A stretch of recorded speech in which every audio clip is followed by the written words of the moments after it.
Hi everyone, welcome to English with Vinash YouTube channel. So TET notification ಆಗಿದೆ. So ಯಾರ್ಯಾರು eligible ಇದ್ದೀರಾ, ಯಾರ್ಯಾರ್ದು B Ed complete ಆಗಿದೆ, B Ed ಅಲ್ಲಿ ಇನ್ನು first year complete ಆದವರು ಕೂಡ, D Ed first year complete ಆದವರು ಕೂಡ ಅಪ್ಲೈ ಮಾಡೋಕ್ಕೆ ಒಂದು ಅವಕಾಶ ಸಿಕ್ಕಿದೆ. ಸೊ ಯಾಕೆ ತಡ, ಬೇಗ ಅಪ್ಲೈ ಮಾಡಿ ಅಂತ ಹೇಳ್ತಾ ಒಳ್ಳೆ ಪ್ರಿಪ್ರೇಷನ್ ಮಾಡಿ. All the very best. So T E T ನೀವು ಅಪ್ಲೈ ಮಾಡಬೇಕಂತಂದರೆ ಯಾವ ಪೇಪರ್ಗೆ ಅಪ್ಲೈ ಮಾಡಬೇಕು, ಏನೇನು ಸಿಲೆಬಸ್ ಇದೆ, ಎಕ್ಸಾಮ್ ಡೇಟ್ ಯಾವಾಗ, and then last date to apply ಯಾವಾಗ, ಸೊ ಎಲ್ಲದನ್ನ ಡೀಟೇಲ್ಸನ್ನು ಈ ಒಂದು ಕ್ಲಾಸಲ್ಲಿ ನೋಡ್ತಾ ಹೋಗೋಣ. See, this is my self introduction. ನಂದು 2 ಬಾರಿ ಟಿ ಇ ಟಿ ಕ್ವಾಲಿಫೈ ಆಗಿದೆ. ಸೊ ಆ ಒಂದು ಬೇಸ್ ಮೇಲೆ ನಾನು ಕ್ಲಾಸಸ್ಸನ್ನು ಮಾಡ್ತಾ ಇದ್ದೀನಿ. See, here the complete information for the Karnataka T E T. Karnataka teacher eligibility test ಅಂತ ಹೇಳಿ ನಾವು ಇದನ್ನು ಕರಿತಾ ಹೋಗ್ತೀವಿ. ಸ್ಕೂಲ್ ಎಜುಕೇಷನ್ ಡಿಪಾರ್ಟ್ಮೆಂಟಿಂದ ಕಾಲ್ಫಾರ್ಮ್ ಮಾಡ್ತಾ ಹೋಗ್ತಿದ್ದಾರೆ. ಮೇನ್ಲಿ ನೀವು ಪ್ರೈಮರಿ ಸ್ಕೂಲ್ ಟೀಚರ್ ಆಗಬೇಕಂದ್ರೆ ಅಥವಾ ಹೈಸ್ಕೂಲ್ ಟೀಚರ್ ಆಗಬೇಕಂದ್ರೆ ಟಿ ಇ ಟಿಯನ್ನು ಕ್ವಾಲಿಫೈ ಆಗಲೇಬೇಕು. ಸೊ ಆದರೆ ಮಾತ್ರ ನೀವು eligible to write the G P S T R ಎಕ್ಸಾಮನ್ನು ಬರೆಯೋಕ್ಕೆ ಕ್ವಾಲಿಫೈ ಆಗ್ತಾ ಹೋಗ್ತೀರಾ. ಸೊ ಈ ಒಂದು ಎಕ್ಸಾಮ್ ಸಿಸ್ಟಮ್ ಹೇಗಿರುತ್ತೆ ಅಂದರೆ ಆಫ್ಲೈನ್ ಇರುತ್ತೆ, OMR ಬೇಸ್ಡು, ಯಾವುದೇ ಆನ್ಲೈನ್ ಎಕ್ಸಾಮನ್ನು ಮಾಡಲ್ಲ, ಆಫ್ಲೈನ್ ಇರುತ್ತೆ. ಸೊ ನೋಡಿಬಿಟ್ಟು ನೀಟಾಗಿ ಓದ್ಕೊಂಡು ಅಪ್ಲೈ ಎಕ್ಸಾಮನ್ನು ಅಟೆಂಡ್ ಮಾಡಿ.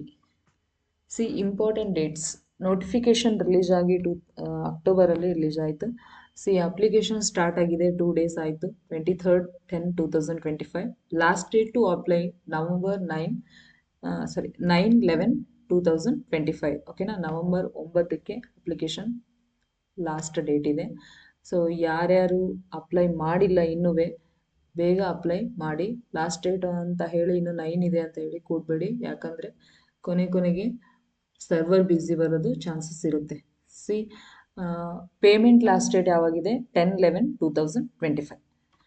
ಓಕೆ, ದೆನ್ ಪೇಪರ್ 2 ಪೇಪರ್ ಬರ್ತವೆ ಮೇನಾಗಿ ಟಿ ಇ ಟಿಯನ್ನು. ಇಲ್ಲಿವರೆಗೂ ಕೂಡ 2 ಪೇಪರ್ ನಡೆಸ್ಕೊಂತ ಬಂದಿದ್ದಾರೆ. ಯಾಕೆ 2 ಪೇಪರ್ ಅಂತಂದರೆ ಪೇಪರ್ 1 ಮತ್ತು ಪೇಪರ್ 2 ಫಸ್ಟ್ ಎಕ್ಸಾಮ್ ಯಾವಾಗ ನಡೆಯುತ್ತೆ ಅಂತಲೂ ಕೂಡ ಅವರು ಫಸ್ಟ್ ಡೇಟ್ ಬಿಟ್ಟಿದ್ದಾರೆ ಆಲ್ರೆಡಿ. ಡಿಸೆಂಬರಲ್ಲಿ ಎಕ್ಸಾಮ್ ಇರುತ್ತೆ. So 7 December 2025 paper 1 paper 2 same ಒಂದೇ ದಿನ 2 ಎಕ್ಸಾಮ್ಗಳು ನಡೀತೆ. ಮಾರ್ನಿಂಗ್ ಪೇಪರ್ 1 ಇದ್ದರೆ ಆಫ್ಟರ್ನೂನು ಪೇಪರ್ 2 ಇರುತ್ತೆ.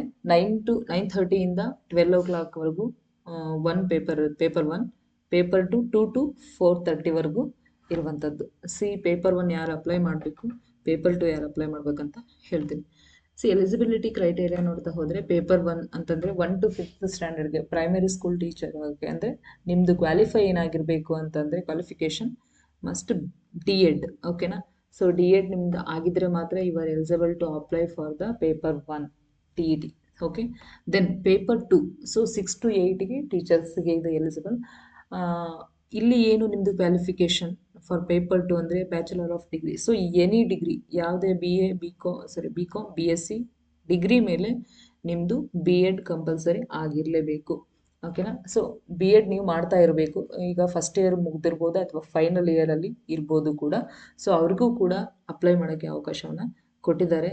ಸೊ ಎಷ್ಟು ಸಾಧ್ಯನೋ ಅಷ್ಟು ನೀವು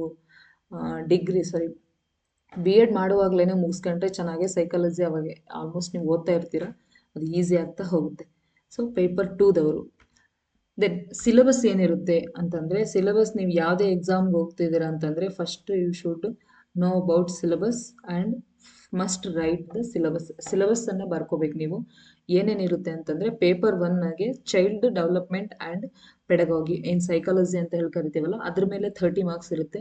then language, Kannada plus English. ನೀವು ಯಾವ ಮೀಡಿಯಮಲ್ಲಿ ಎಕ್ಸಾಮ್ ಬರೀತಾ ಇದ್ದೀರಾ, ಸೊ ಯಾವ ಮೀಡಿಯಮಲ್ಲಿ ನೀವು ಅಪ್ಲೈ ಮಾಡಿದ್ದೀರಾ, ಅಪ್ಲೈ ಮಾಡುವಾಗೂ ನಿಮ್ಗೆ ಗೊತ್ತಾಗಬೇಕು. ಸೊ ನೀವು ಇಂಗ್ಲೀಷ್ ಮೀಡಿಯಮಲ್ಲಿ ಅಪ್ಲೈ ಮಾಡಿದ್ರಿ ಅಂತಂದರೆ ಫಸ್ಟ್ ಲ್ಯಾಂಗ್ವೇಜ್ ನಿಮ್ಮದು ಇಂಗ್ಲೀಷ್ ಆಗಿರುತ್ತೆ. ಸೊ ಹಾಗಾಗಿ ಕನ್ಸಿಡರ್ ಕೂಡ ಇಂಗ್ಲೀಷೇ ಮಾಡ್ತಾರೆ. ನೀವು ಮೀಡಿಯಮಲ್ಲಿ ಇಂಗ್ಲೀಷ್ ಹಾಕಿದರೆ, ಸೊ ಹಾಗಾಗಿ ನೀವು ಇಂಗ್ಲೀಷ್ ಫಸ್ಟ್ ಆಯ್ಕೆ ಮಾಡ್ಕೋಬೇಕಾಗುತ್ತೆ. ಈವನ್ ಕನ್ನಡ ಹಾಕಿದರೆ ಕನ್ನಡ ಫಸ್ಟ್ ಆಗುತ್ತೆ, ಲ್ಯಾಂಗ್ವೇಜ್ ನಿಮ್ಮದು ಫಸ್ಟ್ ಕನ್ನಡ ಆಗುತ್ತೆ. ಸೊ ಕನ್ನಡ ಲ್ಯಾಂಗ್ವೇಜಿಗೆ ಎಷ್ಟಿರುತ್ತೆ 30 ಮಾರ್ಕ್ಸ್ ಇರುತ್ತೆ. ದೆನ್ ಲ್ಯಾಂಗ್ವೇಜ್ ಇಂಗ್ಲೀಷಿಗೆ ಎಷ್ಟಿರುತ್ತೆ 30 marks. Then mathematics for 30 marks and environmental studies for 30 marks. So over 150 ಮಾರ್ಕ್ಸ್ಗೆ ನಿಮಗೆ 150 ಕ್ವೆಶನ್ಸ್ ಇರ್ತವೆ, 150 marks. Okay, this is for paper 1 syllabus. ಓಕೆನಾ. ಸೊ ಇದು ಚೈಲ್ಡ್ ಡೆವಲಪ್ಮೆಂಟ್ ಆ್ಯಂಡ್ ಪೆಡಗಾಗಿ ಸೈಕಾಲಜಿಯಲ್ಲಿ ಎಷ್ಟು ಟಾಪಿಕ್ಸ್ ಬರ್ತವೆ ಅದ್ರದ್ದು ನಿಮಗೆ ನೋಟಿಫಿಕೇಶನಲ್ಲಿ ಅವರು ಎಲ್ಲ ಸಿಲೆಬಸ್ ಅಂತ ನೀವು ಹೊಡೆದ್ರೆ ಕಂಪ್ಲೀಟ್ ಸಿಗುತ್ತೆ ಹೋಗುತ್ತೆ. ಬಟ್ ಇಲ್ಲಿ ಯಾವ್ಯಾವ ಒಂದು ಕ್ರೈಟೇರಿಯಾಗೆ ಎಷ್ಟೆಷ್ಟು ಮಾರ್ಕ್ಸ್ ಅನ್ನುವಂಥದ್ದನ್ನು ನಾನು ಒಂದು ಬ್ರೀಫ್ ಆಗಿ ನಿಮಗೆ ಔಟ್ಲೈನ್ ಹೇಳ್ತಾ ಹೋಗ್ತಿದ್ದೀನಿ. Next paper 2. ಸೊ 6 to 8 ಅವ್ರಿಗೆ ಪೇಪರ್ 2 ಅಂತ ಹೇಳಿದ್ನಲ್ಲ, ಅಂದರೆ ಬಿ ಎಡ್ ನಿಮ್ಮದು ಕ್ವಾಲಿಫಿಕೇಶನ್ ನೀವು ಆಗಿರಬೇಕು. So child development and pedagogy, so as it is psychology ಮೇಲೆ 30 marks and language English and ಕನ್ನಡಗೆ 30 ಮಾರ್ಕ್ಸ್ ಇರುತ್ತೆ. ದೆನ್ ಚೂಸ್ ಒನ್ ಸಬ್ಜೆಕ್ಟ್ ಇರುತ್ತೆ, ಸ್ಪೆಷಲಿ ಎಲ್ಲಿ ಬಿ ಎಡ್ ಮಾಡ್ಕೊಂಬಂದವ್ರಿಗೆ ಇಲ್ಲಿ ಹೈಸ್ಕೂಲ್ ಟೀಚರ್ಗೆ ಏನಿರುತ್ತೆ ಅಂತಂದರೆ ಸಬ್ಜೆಕ್ಟ್ ಅಂದರೆ ಸೈನ್ಸ್ ಮಾಡ್ಕೊಂಬಂದವರು ಮ್ಯಾಥ್ಸ್ ಮತ್ತು ಸೈನ್ಸ್ ಮೇಲೆ 60 ಮಾರ್ಕ್ಸ್ ಮೇಲೆ, ಮ್ಯಾಥ್ಸ್ ಮತ್ತು ಸೈನ್ಸನ್ನು ಓದಿದರೆ ಅವ್ರಿಗೆ 60 ಮಾರ್ಕ್ಸ್. ದೆನ್ ಸೋಷಲಲ್ಲಿ ಅಂದರೆ ಬಿ ಎದಿಂದ ಮುಗಿಸ್ಕೊಂಡು ಬಿ ಎಡ್ ಮಾಡಿರ್ತಾರಲ್ಲ ಅವರು ಸೋಷಲ್ ಸ್ಟಡೀಸನ್ನು 60 ಮಾರ್ಕ್ಸ್ಗೆ ಬರಿತಾ ಹೋಗ್ತಾರೆ. So overall 150 marks, 150 questions, 150 marks. So you should mainly focus. ನಾವೇನು ಮಾಡ್ತೀವಿ ಅಂತಂದರೆ ಯಾವುದು ಹೆಚ್ಚು ಮಾರ್ಕ್ಸು ಇರುತ್ತೋ ಅದಕ್ಕೆ ಹೆಚ್ಚು ಫೋಕಸ್ ಮಾಡ್ತಾ ಹೋಗ್ತೀವಿ. ಹಾಗೆ ನೀವೇನಾದರೂ ಟಿ ಇ ಟಿಗೆ ಪ್ಲ್ಯಾನ್ ಮಾಡಿದ್ರಿ ಅಂದರೆ ಕಂಪ್ಲೀಟ್ಲಿ ಫ್ಲಾಪ್ ಆಗೋ ಚಾನ್ಸಸ್ಸೇ ಜಾಸ್ತಿ ಇರುತ್ತೆ.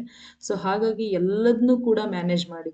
ಸೈಕಾಲಜಿನ ಅಷ್ಟೇ ಓದಿ, ಲ್ಯಾಂಗ್ವೇಜನ್ನು don't neglect, specially languages. Okay, Kannada English ಯಾವುದನ್ನು ನೀವು ಕನ್ನಡ ಅಂತ ಹೇಳಿನೂ ಕೂಡ ನೆಗ್ಲೆಕ್ಟ್ ಮಾಡೋ ಹಾಗಿಲ್ಲ. ಸೊ ಕಂಪ್ಲೀಟಾಗಿ ಎಲ್ಲದನ್ನು ಮ್ಯಾನೇಜ್ ಮಾಡಿದರೆ ಟಿ ಇ ಟಿ ಪಕ್ಕ ಆಗುತ್ತೆ. ಸಿ ಎಕ್ಸಾಮ್ ಪ್ಯಾಟರ್ನ್ ಹೇಗಿರುತ್ತೆ? ಎಕ್ಸಾಮ್ ಪ್ಯಾಟರ್ನ್ ಅಂದರೆ each paper carries 150 questions, 1 marks each. ಓಕೆನಾ, ಎಲ್ಲದೂ ಕೂಡ 150 ಕ್ವೆಶನ್ಸನ್ನು ನಿಮಗೆ ಕೇಳಲಾಗ್ತದೆ. ಪೇಪರ್ 1ಗೆ 150 ಕ್ವೆಶನ್ಸ್, ಪೇಪರ್ 2ಅಲ್ಲಿ 150 ಕ್ವೆಶನ್ಸೇ ಇರ್ತವೆ.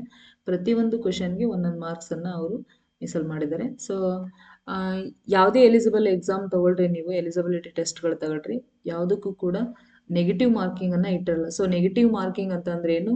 ಈಗ ಫಾರ್ ಎಕ್ಸಾಂಪಲ್ ಪಿ ಸಿಯಲ್ಲಿ ಇಟ್ಟಿರ್ತಾರೆ ನೋಡ್ರಿ, ಹೇಗೆ ಅಂತಂದರೆ 3 ಕರೆಕ್ಟ್ ಆದರೆ ಸರಿ 1 ಲೆಸ್ ಮಾಡುವಂಥದ್ದು ಈ ಥರ ಇರುತ್ತಲ್ಲ. ಸೊ ಆ ಥರ ಯಾವುದೇ ರೀತಿಯಲ್ಲಿ ಇಲ್ಲಿ ನಮಗೆ ನೆಗೆಟಿವ್ ಮಾರ್ಕಿಂಗ್ ಇರೋದಿಲ್ಲ ಒಂದು.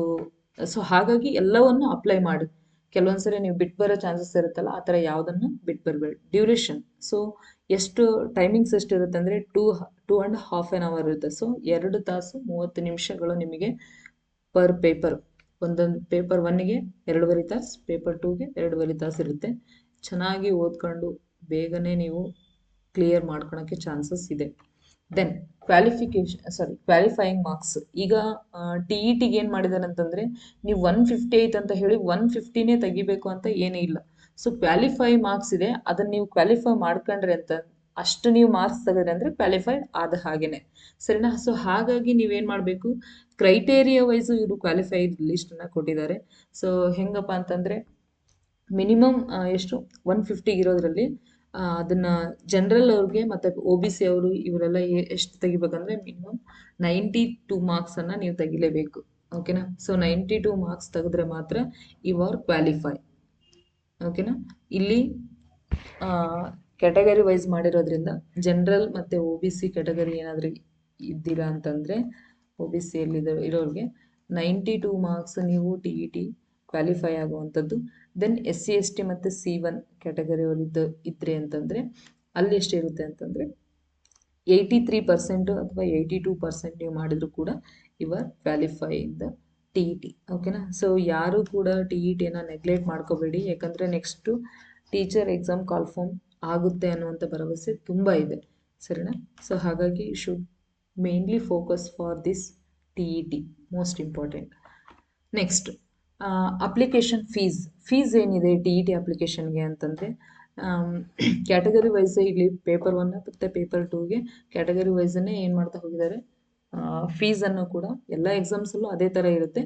ಸೊ ಜನರಲ್ ಇಲ್ಲಿ ಯಾರ್ಯಾರಿಗೆ ಎಷ್ಟೆಷ್ಟು ಅಂತಂದರೆ ಪೇಪರ್ 1 ಅಷ್ಟೇ ಅಪ್ಲೈ ಮಾಡ್ತಾ ಇದ್ದೀರಾ ಅಂತಂದರೆ ಜನರಲಲ್ಲಿ general 2A 2B 3A 3B O B C ಇವರು ಈ ಒಂದು ಕ್ಯಾಟಗರಿಯಲ್ಲಿ ಬರುವಂಥವರು ನೀವಾಗಿದ್ದರೆ ಸೊ ಪೇಪರ್ 1 ನೀನು ಯಾವುದಾದ್ರೂ ಅಂದರೆ 1 or 2 ಯಾವುದಾದ್ರೂ ನೀವು ಅಪ್ಲೈ ಮಾಡ್ತೀವಿ ಅಂದರೆ 1 ಅಪ್ಲೈ ಮಾಡಿದರೆ 700 ಇರುತ್ತೆ, 2 ಅಪ್ಲೈ ಮಾಡಿದರೆ 1000 ಇರುತ್ತೆ. ಬಟ್ ಈಗ ಅಪ್ಲಿಕೇಶನ್ ಹೇಗೆ ಮಾಡಿದ್ದಾರೆ ಅಂದರೆ ಒಂದೇ ಅಪ್ಲಿಕೇಶನ್ ಹಾಕೋ ಥರ ಮಾಡಿದ್ದಾರೆ ಯೂಶ್ವಲಿ. ಅಂದರೆ ಫಸ್ಟ್ ಹೇಗಿತ್ತು ಅಂದರೆ ಬಿ ಎಡ್ ಮಾಡ್ಕೊಂಡವ್ರಿಗೆ ಅವಕಾಶ ಇತ್ತು, ಯಾವುದಕ್ಕೆ ಪೇಪರ್ 1 ಕೂಡ ಬರೆಯುವಂಥ ಅವಕಾಶ ಇತ್ತು. ಸೊ ಡಿ ಎಡ್ ಮಾಡ್ಕೊಂಡವ್ರಿಗೆ ಅವಕಾಶನೇ ಇಲ್ಲ ಬಿಡಿ, ಪೇಪರ್ 2 ಅನ್ನು ಬರೆಯುವಂಥ ಅವಕಾಶ ಯಾವಾಗೂ ಕೊಟ್ಟಿಲ್ಲ. ಸೊ ಈಗ ಏನಾಗಿದೆ ಅಂತಂದರೆ ಒಂದಕ್ಕೆ ಅಪ್ಲೈ ಮಾಡುವಂಥ ಅವಕಾಶವನ್ನು ಕೊಟ್ಟಿದ್ದಾರೆ. ಸೊ ಹಾಗಾಗಿ ನೀವು ಅದನ್ನು ನೋಡ್ಕೊಂಡ್ಬಿಟ್ಟು ಅಪ್ಲೈ ಮಾಡಿ. ನಿಮ್ಮದು ಯಾವುದು ಕ್ವಾಲಿಫಿಕೇಷನ್ ಇರುತ್ತೋ ಅದಕ್ಕೆ ಮಾತ್ರ ನೀವು ಡಿ ಎಡ್ ಆಗಿದ್ದರೆ ಪೇಪರ್ 1 ಅಪ್ಲೈ ಮಾಡಿ, ಬಿ ಎಡ್ ಆಗಿದ್ದರೆ ಪೇಪರ್ 2ನ ಅಪ್ಲೈ ಮಾಡಿ. ಸೊ ಹಾಗಾಗಿ ನಿಮ್ದು ಎಷ್ಟಿದೆ, 700 ಇದೆ. ಯಾವುದಕ್ಕೆ? General 2A 2B 3A 3B OBC. Then SC/ST ಅವರಿಗೆ 1 ಪೇಪರ್ ಅಪ್ಲೈ ಮಾಡಿದ್ರೆ 350 ಇದೆ. ಆ್ಯಂಡ್ ದೆನ್ ನೀವು 2 ಪೇಪರ್ ಅಪ್ಲೈ ಮಾಡಿದ್ರೆ 500 ಇರುವಂಥದ್ದು. This is the fee structure. Then how to apply. So ನೀವು ಹೇಗೆ ಅಪ್ಲೈ ಮಾಡಬೇಕು ಅಂತಂದರೆ, so visit the official website schooleducation.com ಅಂತ ಹೊಡೆದ್ರೆ ನಿಮಗೆ ಅಪ್ಲಿಕೇಶನ್ ಓಪನ್ ಆಗುತ್ತೆ.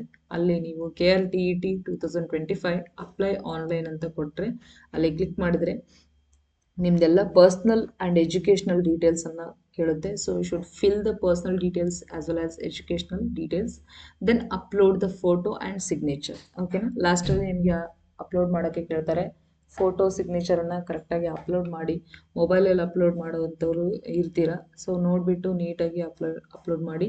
Then pay the exam fee. Exam ಫೀಯನ್ನು ಲಾಸ್ಟಲ್ಲಿ ಕೊಟ್ಟಿರ್ತಾರೆ. ನೀವು ಒಂದು ಎಕ್ಸಾಮ್ ಅಪ್ಲೈ ಮಾಡಿದರೆ ಇಷ್ಟು ಫೀ ಅಂತ ಇದೆ. ಸೊ ಅಷ್ಟನ್ನು ನೀವು ಅಪ್ಲೈ ಮಾಡೋಕ್ಕೆ ಫೀಯನ್ನು ಪೇ ಮಾಡಿ. Then last is most important. ಏನು? Download and print the application form for the future reference. ನಾಳೆ ನೀವು ಹಾಲ್ ಟಿಕೆಟ್ ಓಪನ್ ಮಾಡ್ಕೋಬೇಕು ಅಂತ ಅಂದರೆ ನಿಮಗೆ ಲಾಸ್ಟು 1 ವೀಕ್ ಎಕ್ಸಾಮ್ ಇದ್ದಾಗ ಹಾಲ್ ಟಿಕೆಟನ್ನು ಬಿಡ್ತಾನೆ. ಸೊ ಹಾಲ್ ಟಿಕೆಟ್ ಓಪನ್ ಮಾಡ್ಕೋಬೇಕಂದ್ರೆ ನಿಮಗೆ ಈ ಒಂದು ಅಪ್ಲಿಕೇಶನ್ ನಂಬರ್ ತುಂಬ ಇಂಪಾರ್ಟೆಂಟ್ ಆಗುವಂಥದ್ದು. ಅಪ್ಲಿಕೇಶನ್ ನಂಬರ್ ಇಲ್ಲದೆ ಹೋದರೆ ನಿಮಗೆ ಹಾಲ್ ಟಿಕೆಟ್ ಡೌನ್ಲೋಡ್ ಮಾಡ್ಕೊಳಕ್ಕೆ ಆಗೋದೇ ಇಲ್ಲ. ಸೊ ಹಾಗಾಗಿ ಪ್ರಿಂಟನ್ನು ಯಾವುದೇ ಕಾರಣಕ್ಕೂ ಮಿಸ್ ಮಾಡಬೇಡಿ, ಪ್ರಿಂಟನ್ನು ತಕ್ಕೊಳ್ಳಿ. ಓಕೆನಾ? ಸೊ ದಿಸ್ ಈಸ್ ಫಾರ್ ಏನಪ್ಪ ಅಂತಂದರೆ TETಗೆ ಯಾವ ಥರ ನೀವು ಯಾರು ಎಲಿಜಿಬಲ್, ಏನೇನು ಸಿಲೆಬಸ್ ಇದೆ, ಏನು ಕ್ವಾಲಿಫಿಕೇಷನ್ ಇರಬೇಕು, what is the main pattern of this exam and qualification, then eligibility. ಓಕೆನಾ? ನೀವೆಷ್ಟು ಮಾರ್ಕ್ಸ್ ತಗೊಂಡ್ರೆ ಎಲಿಜಿಬಲ್ ಆಗ್ಬೋದು, ಕ್ವಾಲಿಫೈ ಆಗ್ಬೋದು ಅನ್ನುವಂಥದ್ದನ್ನು ನಾನು ಈ ಒಂದು ಕ್ಲಾಸಲ್ಲಿ ಕಂಪ್ಲೀಟಾಗಿ ಹೇಳಿದ್ದೀನಿ. ಸೊ ನನ್ನ ಒಂದು ಇನ್ಸ್ಟ್ರಕ್ಷನ್ ಏನಪ್ಪ ಅಂತಂದರೆ, ಇಂಪಾರ್ಟೆಂಟ್ ಡೇಟ್ಸ್ ಅಂತ ಏನಿದೆ ಅಲ್ಲ, ಇದನ್ನು ನೀವು ಎಲ್ಲಾದರೂ ಒಂದು ಕಡೆ ಬರೆದಿಟ್ಕೊಳ್ಳಿ. ಯಾಕಂದರೆ ದಿನ ನೋಡ್ತಾ ನಿಮಗೆ ಇನ್ನೂ ಪ್ರಿಪ್ರೇಷನ್ಗೆ ಹೆಲ್ಪ್ ಆಗುತ್ತೆ ಅನ್ನುವಂಥದ್ದು. ನಿಮಗೆ ನೀವೇ ಮೋಟಿವೇಟ್ ಆಗೋಕ್ಕೆ ಈ ಒಂದು ಡೇಟ್ ತುಂಬ ಇಂಪಾರ್ಟೆಂಟ್ ಆಗುತ್ತೆ. ದೆನ್ ನಿಮಗೆ ಉಳಿದಿರುವಂಥದ್ದು ಜಸ್ಟ್ 40 ಡೇಸ್. ಓಕೆನಾ? 40 ಡೇಸ್ ಅನ್ನುವಂಥದ್ದು ಇಟ್ ಈಸ್ ನಾಟ್ ಈಸಿ. 40 ದಿನದಲ್ಲಿ ನೀವು ಓದ್ಬೋದು. ಚೆನ್ನಾಗಿ ಓದ್ಕೊಳ್ಳಿ, ಪ್ಲ್ಯಾನ್ ಮಾಡಿ. ಜಸ್ಟ್ ಯಾವುದ್ಯಾವುದನ್ನು ಓದಬೇಕು, ಯಾವುದಕ್ಕೆ ಫೋಕಸ್ ಮಾಡಬೇಕು, ದೆನ್ ಎಲ್ಲದಕ್ಕೂ ಅಷ್ಟೇ ಫೋಕಸ್ ಮಾಡಿ ಅಂತ ನಾನು ಹೇಳ್ತಾ ಇದ್ದೀನಿ. ನೀವು ಯಾವ ಸಬ್ಜೆಕ್ಟನ್ನು ಕೂಡ ನೆಗ್ಲೆಕ್ಟ್ ಮಾಡಬೇಡಿ. ನೀವು ಕನ್ನಡ, ಇಂಗ್ಲೀಷ್, ಸೈಕಾಲಜಿ ಆಗಿರ್ಬೋದು, ಯಾವುದನ್ನು ಟಫ್ ಅಂದ್ಕೊಳ್ಳಾಡ್ತೇನೆ ಓದೋಕ್ಕೆ ಸ್ಟಾರ್ಟ್ ಮಾಡಿದರೆ ಬೇಗ ನೀವು ಫಸ್ಟ್ ಅಟೆಂಪ್ಟಲ್ಲೇ ಬರಿತಾ ಇದ್ದೀರ ಅಂದರೂ ಕೂಡ ನೋ ಪ್ರಾಬ್ಲಮ್, ನೀವು ಕ್ಲಿಯರ್ ಮಾಡೋ ಚಾನ್ಸಸ್ ಇದೆ. ಸೊ ಎಫರ್ಟ್ ಫುಲ್ ಎಲ್ಲಿರಬೇಕು? Only for TET. ಎಲ್ಲಿವರೆಗೂ? ಅಪ್ ಟು 7/12/2025 ಅಲ್ಲಿವರೆಗೂ ನಿಮ್ಮ ಮನಸ್ಸಲ್ಲಿ ಒಂದೇ ಇರಬೇಕು, TET. ಸೊ ನೀವು ಇನ್ನೇನು ಯಾವುದ್ರ ಬಗ್ಗೆನೂ ಕೂಡ ತಲೆ ಕೆಡಿಸ್ಕೋಬೇಡಿ. TETಗೆ ಚೆನ್ನಾಗಿ ಮಾಡಿ, TET ಪ್ರಿಪ್ರೇಷನ್ ಚೆನ್ನಾಗಿ ಸ್ಟಾರ್ಟ್ ಮಾಡಿ ಅಂತ ಹೇಳ್ತಾ ಆಲ್ ದ ವೆರಿ ಬೆಸ್ಟ್. ಇನ್ನೊಂದು ಏನಪ್ಪ ಅಂದರೆ, ನನ್ನ ಕ್ಲಾಸಿಂದ ನಿಮಗೇನು ಸಿಗುತ್ತೆ ಮೇನ್ ಬೆನಿಫಿಟ್ ಅಂತಂದರೆ, ನಾನು ಇಂಗ್ಲೀಷನ್ನು ಸ್ಟಾರ್ಟ್ ಮಾಡ್ತಾ ಇದ್ದೀನಿ. 30 ಮಾರ್ಕ್ಸ್ ಇಂಗ್ಲೀಷ್ ಏನಿರುತ್ತಲ್ಲ, ಸೊ 30 ಮಾರ್ಕ್ಸ್ ಇಂಗ್ಲೀಷನ್ನು ನಾನು ನೆಕ್ಸ್ಟ್ ಕ್ಲಾಸಿಂದ ಇಂಗ್ಲೀಷನ್ನು ಹೇಳ್ತಾ ಹೋಗ್ತೀನಿ. ನಿಮಗೆ ಆಲ್ಮೋಸ್ಟ್ ನಾನು ಒಂದು ಒಳ್ಳೆ ಮಾರ್ಕ್ಸ್ ಬರೋ ಥರ ನಿಮಗೆ ನನ್ನ ಒಂದು ಎಕ್ಸ್ಪೀರಿಯೆನ್ಸ್, ನಾನು ಓದಿರುವಂತಹ ರೀತಿಯಲ್ಲೇ ನಿಮಗೆ ಹೇಳ್ತಾ ಹೋಗ್ತೀನಿ. ಎಷ್ಟು ಸಾಧ್ಯನೋ ಅಷ್ಟು ಹೆಲ್ಪ್ ಮಾಡ್ಕೊಳ್ಳಿ ಅಂತ ಹೇಳ್ತಾ, so all the very best. Keep watching. Thank you.